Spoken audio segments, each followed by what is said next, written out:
తెలంగాణ రాష్ట్రం వెలిగిపోవడానికి తమ రక్తాన్ని చెమటను దారబోస్తున్న విద్యుత్ ఆర్టిజన్ కార్మికులు ఇప్పుడు కన్నీరు మున్నీరవుతున్నారు. 18 ఏళ్ల సర్వీసు, ఎన్నో హామీలు, కోర్టు తీర్పులు ఉన్నా నేటికి తమ బతుకులు అవుట్ సోర్సింగ్ నీడలోనే మంగిపోతున్నాయని వారు ఆవేదన వ్యక్తం చేస్తున్నారు. ప్రభుత్వం తమను తక్షణమే క్రమబద్ధీకరించాలని డిమాండ్ చేస్తూ వారు చేస్తున్న విప్లవంపై ఒక ప్రత్యేక కథనం.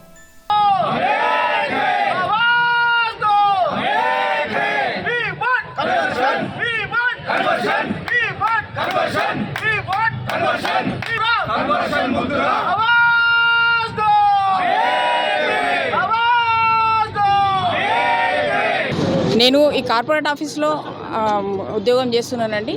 నేను ఇక్కడ కార్పొరేట్ ఆఫీస్లో ఈ సంస్థలో 20 ఇయర్స్ నుంచి ఇక్కడ జాబ్ చేస్తున్నాను. కానీ నాకు ఇక్కడ ఏ విధమైన బెనిఫిట్స్ రావడం లేదు. శ్రమ దోపిడీ మాత్రం జరుగుతున్నది అనేది నాకు క్లారిటీగా తెలుస్తున్నది. ఇక్కడ కంప్లీట్ శ్రమ దోపిడీ జరుగుతున్నది. మేము 8 గంటల పని సమయాన్ని చేస్తున్నాము, ఇక్కడ గడుపుతున్నాము. మరి మాకు ఎందుకు ఈ చిన్న చూపు చూస్తున్నారు అనేది మాకు అర్థం కావడం లేదు. ఏ గవర్నమెంట్ వచ్చినా కూడా మాకు అన్యాయమే జరుగుతున్నది. తెలంగాణ వచ్చిన తర్వాత మాకు న్యాయం జరుగుతుందని చాలా ఆశతోని మేము ఉన్నుంటిమి.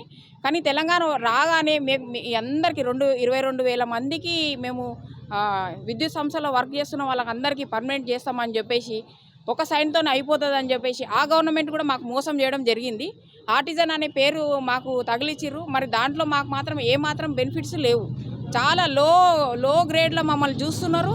శ్రమ దోపిడీ మాత్రం హై రేంజ్లో వెళ్తున్నది. ఫీల్డ్ వర్కర్స్ అయితే ప్రాణాలకు తెగించి మరీ ఉద్యోగాలు చేస్తున్నారు. మీకు తెలిసిన విషయమే అది.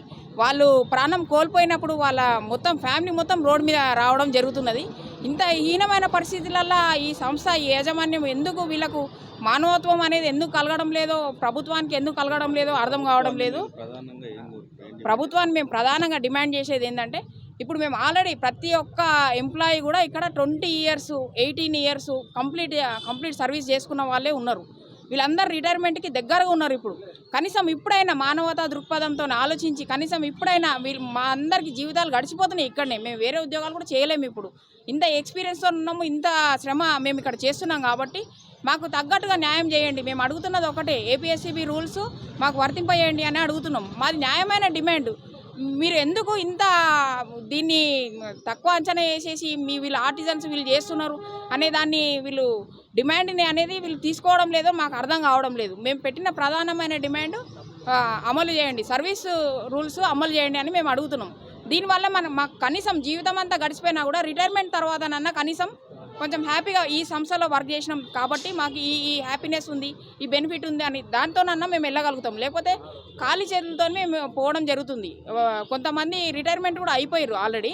వాళ్ళందరూ అసలు ఏ మాత్రం బెనిఫిట్ లేకుండా రేపటి నుంచి మీరు రావద్దు, ఆఫీస్కి రావద్దు, అయిపోయింది మీ సర్వీస్ అని చెప్పడం జరుగుతుంది. ఇంత అన్యాయమైన అధ్వానమైన పరిస్థితులలో మేము ఉన్నామంటే చాలా బాధాకరమైన విషయం ఇది. యాజమాన్యానికి అర్థం కావాలి ఈ విషయం. ఎందుకంటే మేము ఇంత శ్రమ దోపిడీ, వాళ్ళు ఎన్ని గంటలు వర్క్ చేస్తున్నారో అంతకంటే మేము ఎక్కువనే గంటలు వర్క్ ఆర్టిజన్స్ అనే వ్యక్తులు చాలా గంటలు 8 గంటలు 10 గంటలు అట్లా వర్క్ చేస్తున్నారు అందరూ. ఆర్టిజన్స్ లేకపోతే అసలు మెయిన్ ఇంపార్టెంట్ వర్క్స్ అనేది ఆగిపోతున్నాయి. ఇక్కడ స్తంభాలు పోల్స్ ఎక్కేది ఆర్టిజన్సే. ప్రతి ఈ మొత్తము